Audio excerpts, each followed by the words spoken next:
The reason you are here is for Miss Wheelchair USA. And I have the distinct honor and pleasure of introducing her. Before you open the door, hold on one second.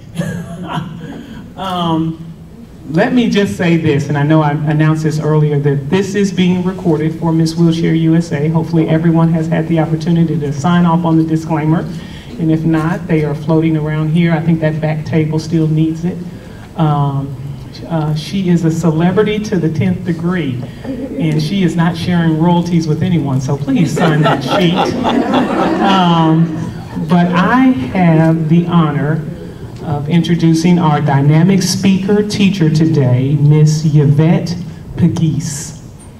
She went from IBM engineer to early childhood educator, with clear plans and opportunity to pursue a doctorate degree at an Ivy League school until she couldn't. After a traumatic brain injury, she lost the use of her legs and executive function. Unable to return to her highly technical job, she had to learn how to live life and lean forward after falling so far backwards.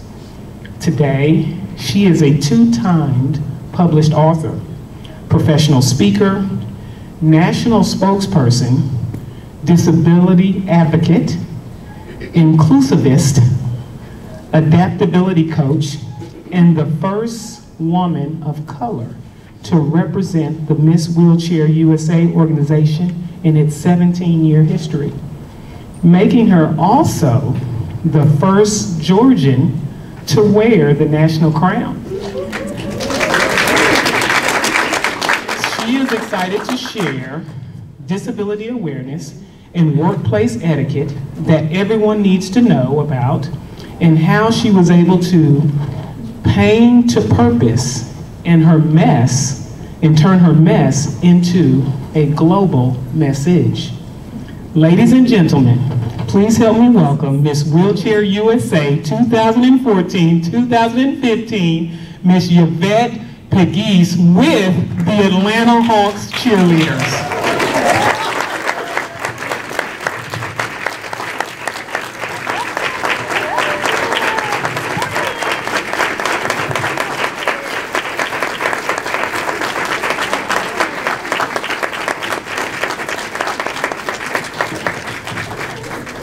Good morning, everyone. Good morning.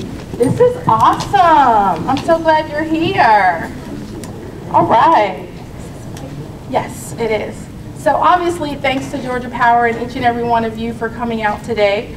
I heard quite an amazing introduction. Thank you for that. I don't have to say it, which is usually really hard. And also to our videographer today. So for those of you who have already signed the release, I want to thank you, because at some point we can possibly use what we learned today for future training. So let's give Mr. Doug Lehman a hand for being here today. So let me just start out by asking the crowd, and you can answer by raising your hands, if you have anyone in your immediate family, in your household today, who's living with a disability, whether visible or invisible. Can you raise your hands? That's exciting. That's exciting. So raise your hand if you have not been in the same household as someone with a disability. Okay, that's fair, and thank you for your honesty. So we've already thanked Georgia Power, and I'd like to just talk a little bit about why we're all here today. Now, what you see on the screen now are some of the literature that we were able to put together. We'll talk a little bit about that after the event. But on my website, there's an ebook, and it has a lot to do with what we're talking about now. It's disability etiquette. I didn't have it. I didn't have etiquette 3 years ago. I didn't even realize that disability was a minority.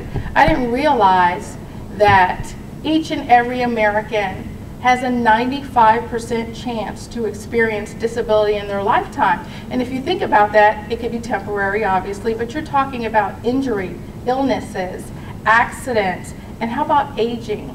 At some point, we may need mobile devices just to be able to function. And how about those invisible disabilities? Those are huge, and we're going to talk a little bit about that. So what is a disability? Now, I know that each of you are professionals, and you have probably a better idea of what that is technically than I do, but I did want to go through this slide to make sure that we cover this. It's really important that we understand that disability is not a dysfunction. It is a minority. And in my particular case, I actually have multiple disabilities. So does it need to stop you? Well, it can. Are we well accepted? No, we're not. We're a very small group of people with a very small and very fearful voice. But I want to change the image of disability, and I do that by speaking at corporate organizations, at schools. I've spent a lot of time during session at the Georgia State Capitol, and what you see here, here's a commendation that I received from our governor for the work that we've done, and we did get some laws changed this session, so we're really excited about that, and we'll continue to do that. So for the most part, I want to go over the different type of injuries, brain injuries, which I suffered from. We have mental health, medical, learning, vision, and hearing. Now that's a very small and generic list, but we also have sight impaired, we have diabetes, we have chronic pain. So a lot of times when I have this conversation, what happens in the mind of some people is they give themselves permission to accept their disability, because until we accept and understand it, we can't heal and function. And that's so important for each and every person. But awareness is really important too. So I wanted to break down some percentages, because in the workplace, you will likely find that there are a lot of invisible disabilities, and my concern with that is the reporting is very low. Very few people will tell you that they have a disability, and because we can't ask by law, it needs to be physical to jump out at us. But I'm comfortable sharing my disability because we need to, as employers and as adults, be able to make the proper accommodations. With the right accommodations, obviously it will be easier for anyone and everyone involved within your department and the company. And the other thing that we need to recognize as professionals is we need to welcome people of all differences. And disability is a major difference that hasn't been heard. We are celebrating the 25th anniversary of the Americans with Disabilities Act. So let's give that a hand. It is a really big deal, you know, just to think that if you were born before 1980 with a disability, it's likely you never went to school. It's very likely you were institutionalized. Very likely you were separated from the gen pop, or the general population. On Friday, I got a chance to visit the River Edge Behavioral Health Center, where we put together a prom. And these young men and women, which were probably more in their 60s and 70s, for the very first time had a prom. We got to dance, and I got to crown the king and queen. So we were celebrating their abilities with a capital A. And that's the kind of things that I like to do. And the etiquette's really important, because as someone with a disability, I had to learn the etiquette. You know, I still say, hey, I'll run over there and let me catch you, and yeah, let me go jump over there. And you know, my verbiage, I don't know that it'll ever change. But I did recognize that the community, people especially that may have been born with their disability, got really offended. So just want to go over a couple things. Now, I have relatively good use of my hands, but most people with disabilities may not. And even if they do, they may have some germaphobe issues, and also they can be highly infectious. So they may not want to shake your hand. And so you need to recognize the culture and the tradition. And I'm cool with shaking hands, but I'm totally a hugger. So if anybody wants a hug, come see me later. The other thing that happens with me a lot, especially when I'm wearing this crown, is people say, happy birthday. Is it your birthday? But believe it or not, they don't even say it to me. They say it to my 5 and my 7-year-old. Isn't your mommy cute? Is it her birthday? And so I don't take offense. I usually just keep going and say thank you. I actually say thank you. So I've had several birthdays already this year. But on the other hand, my 5-year-old jumps in front of me and snaps his fingers and said, my mommy's Miss Wheelchair USA. She is not having a birthday. Did you see the back of her chair? So sometimes I have to reel them in, but isn't it great how kids are so accepting? And my kids, since I had my traumatic brain injury when they were 3 and 5, they pretty much recognize this as normal. This is their new normal. And that's why my wheelchair is blue and not pink, because they ride in it sometimes, and I involve them in every stage of my development and recovery. But let's make sure that we use humor. A lot of people with disabilities, sometimes they they overdo it just to be normal. But let's just make sure when we're talking that, you don't say a blind person. You say, someone who's visually impaired or hearing impaired. There's a whole dictionary about, terminology, but these are the most common ones. And the one I like the best here is avoid negatives.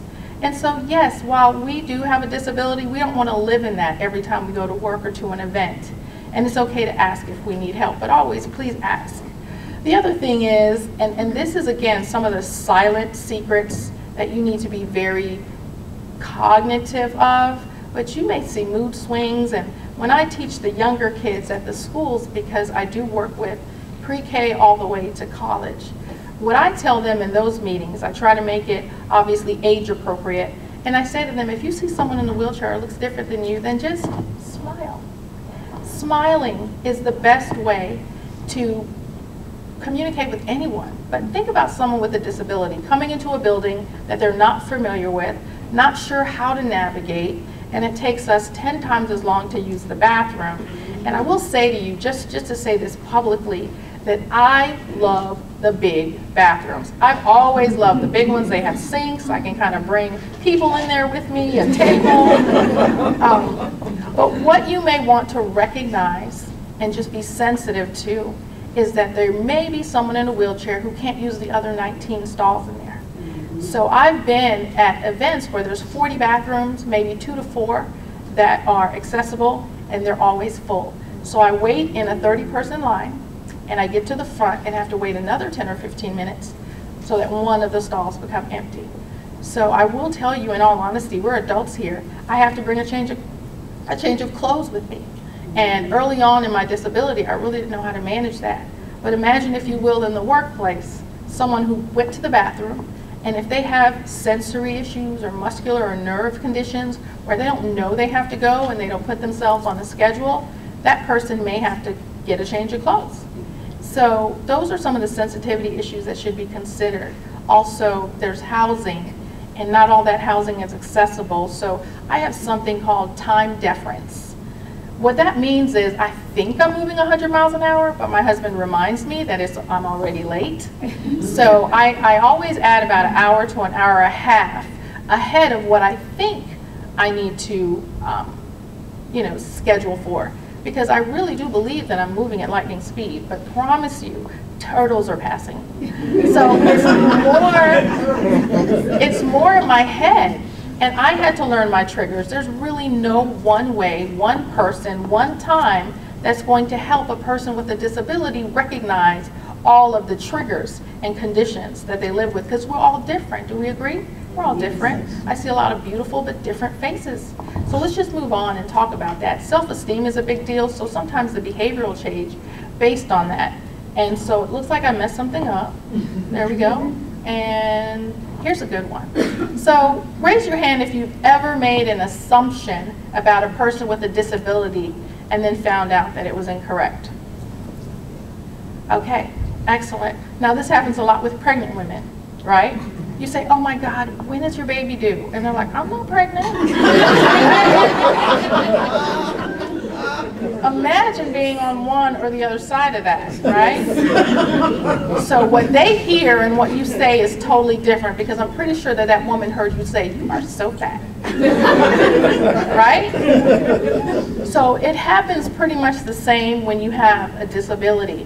And I work strongly with a lot of new construction for architectural barrier support to make sure that I can see the mirror in the bathroom and that the ambiance is not so low that I can actually see myself in the mirror. But very often, these brand new buildings will have the soap outside of my distance, because, right, there's a sink and then there's like a step and then the mirror is right here. And so I do what they call red, yellow, green universal design support.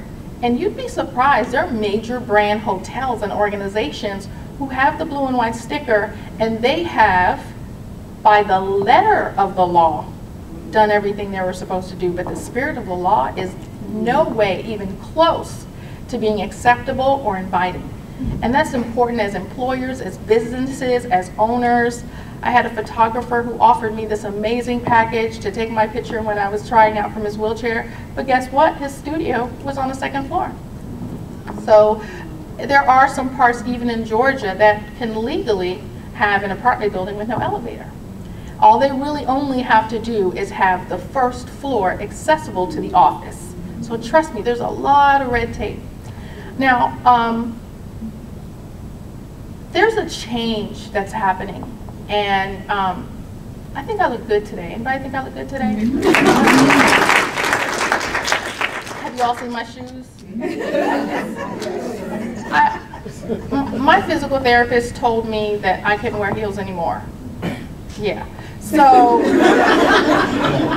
in fact, they're taller now because this is my silver lining. I don't have to walk in them. Sometimes they're too big, but guess what? I don't really have a lot of feeling down there anyway. So trust me, I am taking complete advantage of all my silver linings. And the reason why I said that, trust me, we talked a little bit about this. I am a complete introvert. Have you noticed? But what I want you to recognize is that I don't always look like this, and I don't always feel like this. And if anybody has a very sensitive stomach, I'm going to ask you to turn your head, because I want you to know what I look like, what I looked like, and sometimes what I feel like in this next slide. So is there anyone in the room that feels uncomfortable seeing this next slide? It's not a happy slide. Okay. So, see, the laptop doesn't even want to see it. Okay. So, 3 years ago, I was working for IBM. I was a corporate climber. I had just gone back to school and gotten an education degree because I had like abandonment issues. I didn't want to let my kid go to school. So I said, well, I'm going to be a teacher too. So I had the opportunity to attend KSU, and I graduated with honors. The phone rang, and it was immediately after, right around the time of the Haiti earthquake. And I had just gotten back from working over there on a short-term mission, and life was good. The phone rang and Harvard said, hey, we have this once-in-a-lifetime education leadership degree.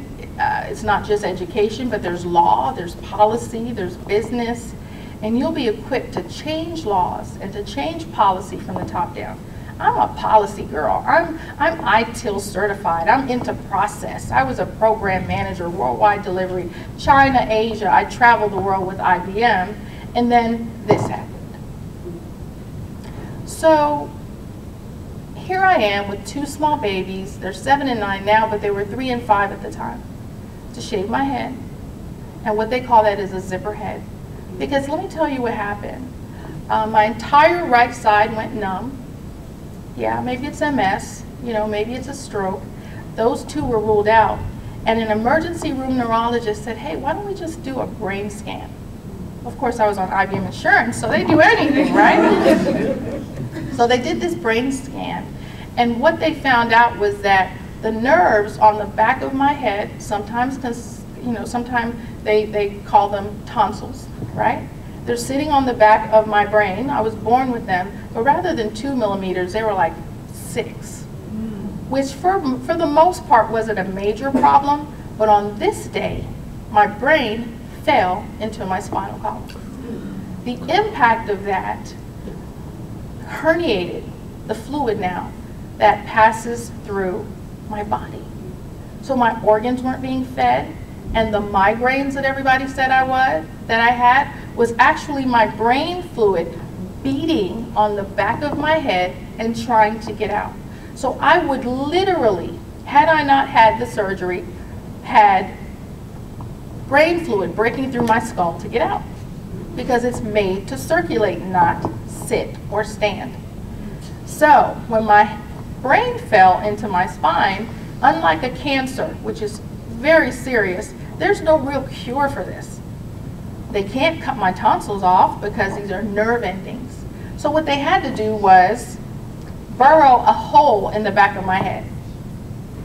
and they call that a craniotomy. And they recovered it with a bovine patch. Bovine, yes, the pig, not bacon, but pig. And so they had a bovine patch that they now had to cover this opening with because it was expandable. Then they had to pull out pieces of my spine. So they basically were doing construction in my head. It wasn't gentle, it wasn't easy, but the only way they can make room for my fluid was to make all these cuts. And so what you see there is what I had to live with. And so I basically walked into that room and never walked out again. So wait, I have to go to Harvard. Wait, I work for IBM. So fine, I'm in a wheelchair, that's great, right? I can still go to work, right? Colleges are handicap accessible, right? What I lost was executive function. Executive function affects what we talked about before, time deference. It affects thinking, logic, cognition, everything I need to be an engineer. It affected my science, my math. And when I took my neurological test, I did really good on the hard stuff, but I couldn't do 8th grade math. So not only did I now have a physical disability, I also have cognitive and developmental disabilities, since this was a genetic condition that my mother had died from just 2 years earlier. Mind you, we didn't know why she died. She died of an unknown death. But when I started to feel the pain, when I started to respond and react from the pain, it made it very clear to me why my home hurt and why my home hurt me. And at that moment, I don't think I had to forgive my mom, but I understood her. And I had 3 things that she did when she was raising me, and my brother. She didn't have a husband, she didn't have a diagnosis, and she didn't have Jesus. And I was so fortunate to have all 3, because I wouldn't want my children to live the life that I lived. It was horrible. But I didn't know it until I saw someone else's life and compared it. So I'm going to get off this slide so nobody throws up here. I know people have either eaten or will be eating, but you know, I lived in sunny Florida. Life was great. The waters were blue. I was graduating. I got recruited from Barry University. That's Barry with an E. I mean, sorry, with an A. The one here has an E. But I get that a lot. But my university, and that's the one Shaq just got his PhD from, pretty small, very, very seldom known university. But yeah, IBM found me there because I graduated with what we call a networking and systems engineer degree. That's today's cloud. We created cloud through the work we did back when I was recruited. So all this is what I saw before, and this is what I saw after. Now imagine how that feels. How does it feel to be in a world that looked like this and then have to adjust to a world that looks different? Now why should that matter to any one of you? Well, because of what I said earlier, we don't know if and how or when our lives will change. People text and drive. We have bad weather. We have genetic possible conditions that other people never told us about. But it's my personal belief that every single one of us has some limiting factor, because that's all it really is, right? A disability is something that keeps you from doing the customary, the regular and everyday things. What is it for you? Is it fear? Is it doubt? Fear of failure? Fear of success? What is it? It could be anything. It could be a diabetes. It could be something you contracted. It could be anything. And I think the humanity of disability needs to be taught. And let's talk about how we receive people with disabilities. It's one thing to be stared at. I'm used to that. But not to be able to get into a door or get into a bathroom or have a total stranger stand in front of a bathroom that is really not up to code in a space that isn't even big enough for a child, and have them actually block the door for me because my wheelchair won't fit in. I've seen it all. Is your workplace accessible? How do you know? Just because you met all of the design criteria? I can almost promise you that if I were to go into your organization, I could tell you different. And it's not just something that makes me sad, but as a previous corporate executive, it's a risk. It's a risk that no company should have to expose themselves to. Imagine, if you will, someone with a disability, reported or otherwise, comes into your organization and falls, or has some kind of medical episode because they couldn't get to your restroom or get into a specific door or onto a specific floor. I live with that daily because our dream home is 3 stories high. And there are no master bedrooms on the main floor, just a kitchen and a half bath. So I've had to take a bath out of the sink. I've had to fall asleep on the sofa. My husband literally for the last 3 years carries me upstairs. So you don't know what it took for that person to even leave their house. I started getting ready for today yesterday. And that to me is fine, except that what everyone needs to understand is a disability is simply being differently abled. Because we still have to get from point A to point B. The question is how? And I love the quote that says, necessity is the mother of invention. Having written several patents and technical books for IBM, I recognize that each and every person with a disability, whether it be physical or otherwise, is genius. Imagine having to get to where everyone walks in a wheelchair with these heels on. We have to be so innovative in the way that we think. We have to think outside the box. We have to be able to make a way out of no way. And so these are some of the things that you need to think about in your workplace. The other thing that is really important is, are we valuing diversity? I work with the Bridges to Work, which is a Marriott company that supports children in high school make transitions into the workplace and the marketplace. And they have reported that 95% of their students and workforce are as close to perfect as you can get an employee. People with disabilities are so happy to get a job, let alone keep a job, that we will always over-deliver. But we're the 75% of us do not work. We're the highest unemployed population. And so I know there's some laws and some things that are put in place to help us to be in the workplace, but please, I'm not special. I'm not excited about having to park in the big fat parking space with a big blue sign on it, but I have been told that you're lucky. You're so lucky. You get to go into the big bathrooms and get your own close parking space, and I kind of get where they might think that, but I don't feel lucky. I have amazing children and a wonderful husband, but I also have chronic pain every single day. So if you recognize that you don't know the other person's story and you just treat anybody and everyone like they're your CEO, then I think we're halfway there. And I may have been introduced as a CTO now. 5 years ago, that would have made sense to me because I'm a technician, right? I'm an engineer.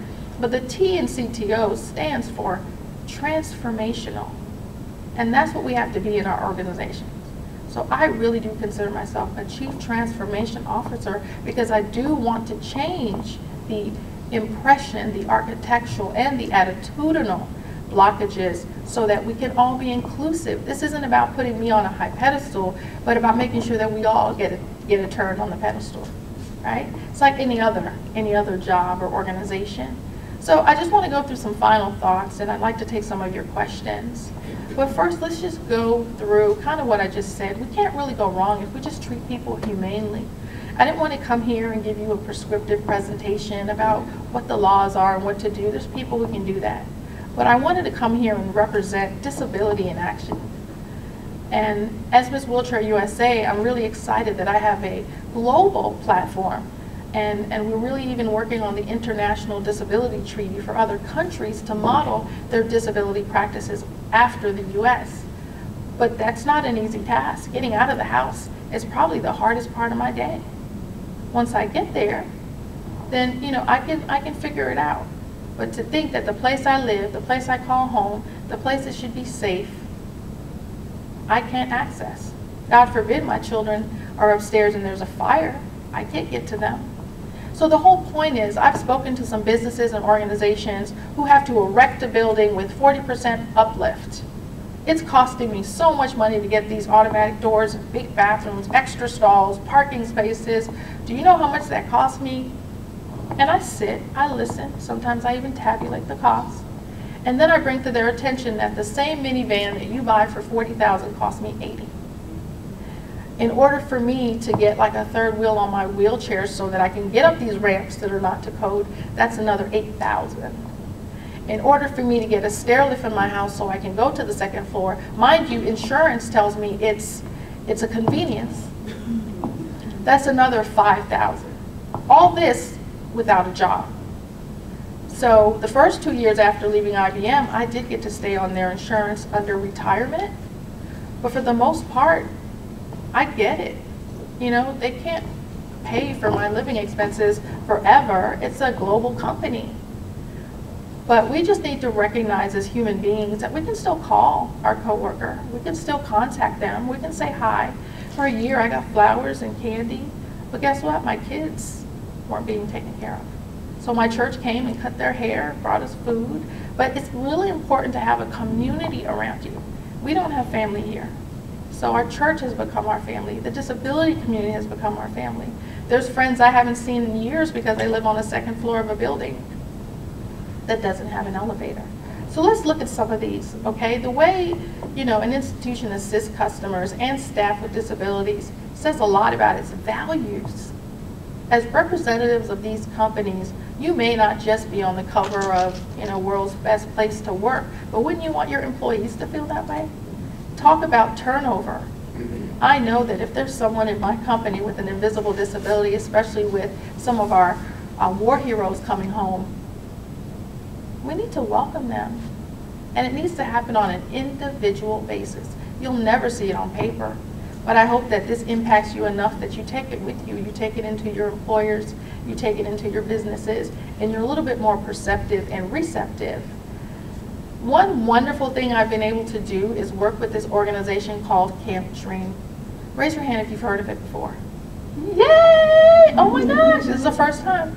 Well, Camp Dream is on the Roosevelt property in Warm Springs, Georgia.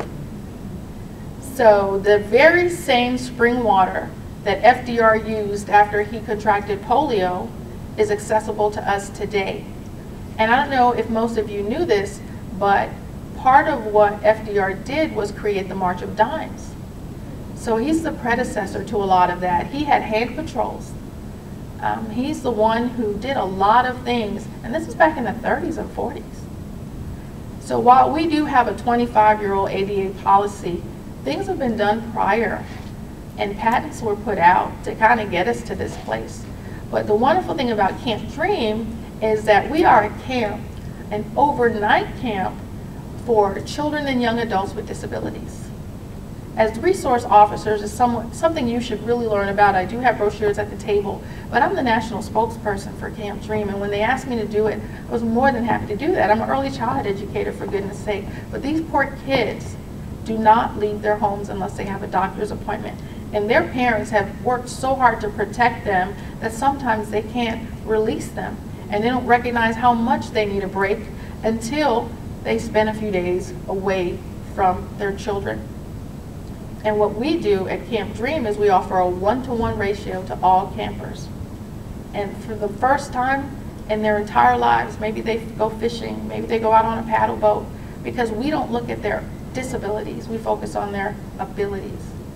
Some of the people that come into that camp have waited 7 years to get into a similar program. And we just celebrated it at the Georgia State Capitol, the 20-year anniversary of Camp Dream. So let's give them a hand. I think that was really good. The reason why it's important for me to talk to you about that is because there are resources out there. There are organizations, and part of what I want to do is kind of bring them together. I'm on the disability board at Georgia State University, and we work with different organizations that are peppered all over the place that would be so much stronger if they worked together. But if you know someone who has a child, we've never turned a child away because of their disability or their ability to pay. So yes, we have to fundraise. Yes, we need companies, organizations, and individuals who care enough to care for these kids. But for the most part, we need to know that they do need it. So thank you, everyone. I really appreciate your attention and for being here today. And I'm really open for questions. I'd love to really speak with you and ask any questions that you may have. Anyone? I think there's a microphone that's Yes, I have the microphone. Well. Anybody? Any questions? Wow, that's the first. Oh, great. Is it Danny? Hi, it's Tommy. Tommy, okay. Yes, Hi, Tommy. enjoyed your presentation. Thank you very much. I just wanted to ask you a question about what it took for you to be crowned Miss Wheelchair USA. I could talk about that. Well, I hear that a lot from little kids who say, I want your crown. And what I say to them is, you always win when you help other people. And to answer your question more specifically, after my injury, my oldest child at the time asked his teacher, is my mommy gonna die? He's never seen me horizontal. I rode horses, I taught them how to roller skate. I mean, totally tomboy, and having boys was my dream. But he was so afraid that I wouldn't be around. And so what I did on that day is I stopped taking my medication. I knew that while they were in school, I could swallow it and drink it and eat it, but when they were home, I needed to be physical and present, even if I was just sitting up in a chair and cuddling. And through that, I started an organization called Your Invisible Disability, because most people look at me and say, you're fine, you're just in a wheelchair. And so as a result of starting that organization and working in schools and helping with social development and emotional quotient, your EQ is just as important as your IQ, Miss Wheelchair called me. And they said, you know, we hear you're doing great things. Because this pageant isn't about looking good, I promise you, because there were some amazing women in the pageant, but it's about community service.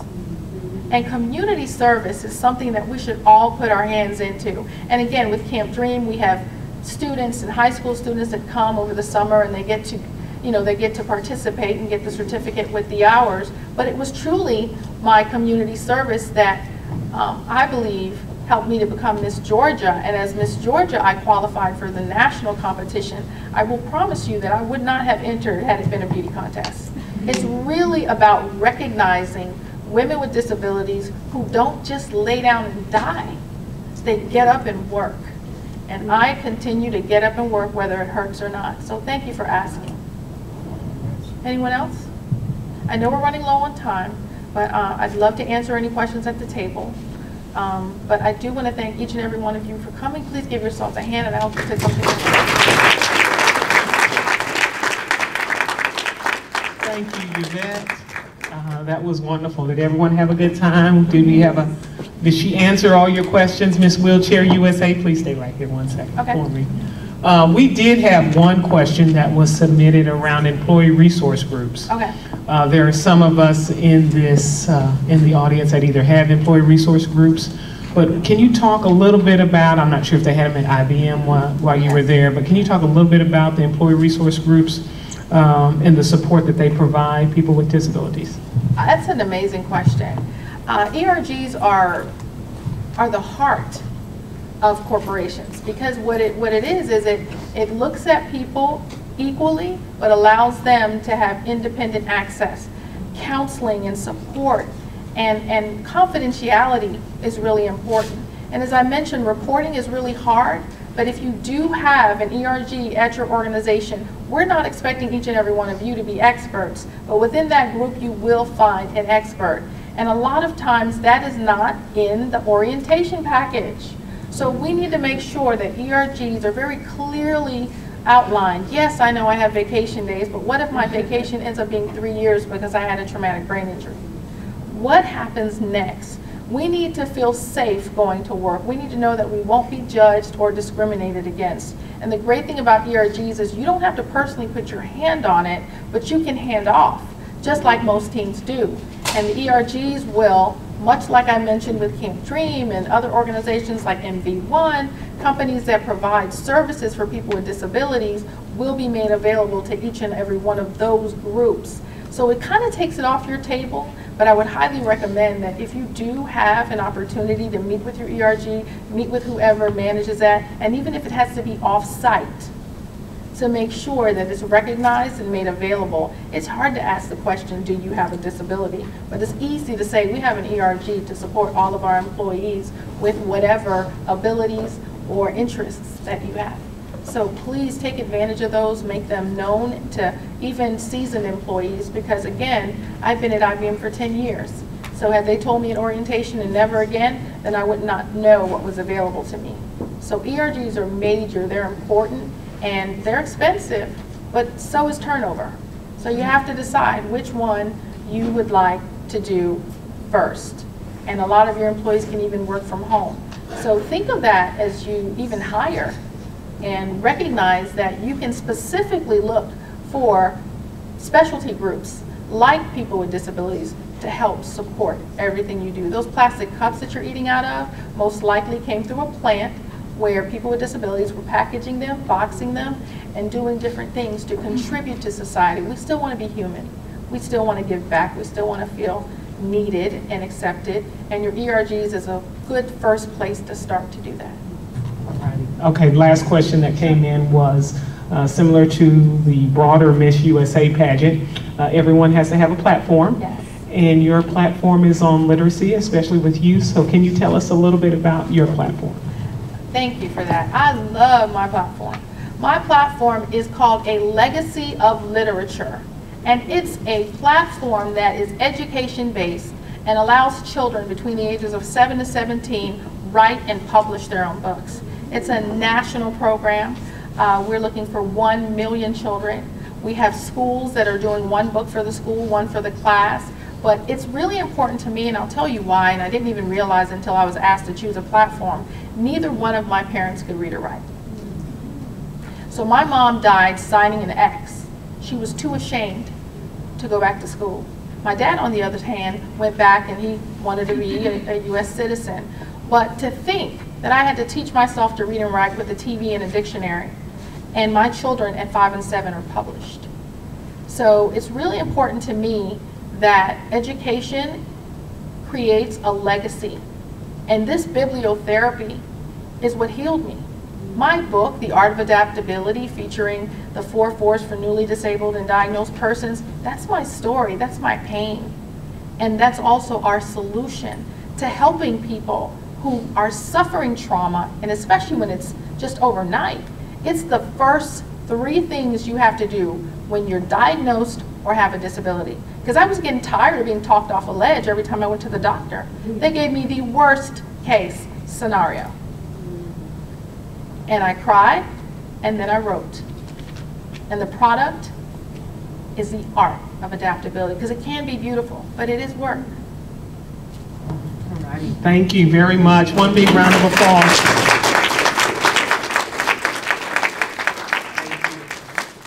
On behalf of ADMAG, you know we're a nonprofit. I have all the pressure. I should say we're not. There is no profit. We need Georgia Power. But just a small token of appreciation. Thank you. Now, we're even more lucky.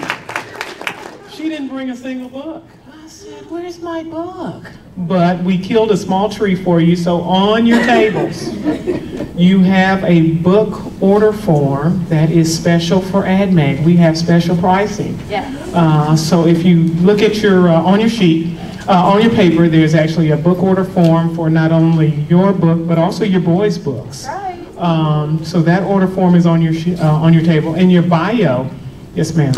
Is the book available in audio? Not yet, but it will be. Okay. It's on Kindle. Yeah, it's on Kindle, and you know, Kindle does the audio integration. But yes, each and every one of those books, go ahead, I'm sorry. But Kindle is not very accessible to the blind. Yeah, you're right, but Yeah. no, I know that there's specific tools that you use. And I'm definitely working to upload those accordingly. Awesome. So yeah, we will make it happen. Okay. I gotta read it to you myself. Well, even better. And she will. I certainly will. Miss Pegues has, even though she didn't bring any books to autograph, she has autographed cards in the back. She's also available for pictures. So she's going to spend a little bit more time with us. And because she's very special, she said that if you put your business card in here, we will do, ADMAG, Conrado will do, my Vanna will do a drawing for a free book. That's right. That's right? Okay, great. So if you put your business cards in there, we'll get your free book, and we're going to get, let Ms. Pegasus get over here, Pegues. get over here and have some autographed cards over there with her picture and Miss Wheelchair USA. So one more big round of applause for our keynote speaker today.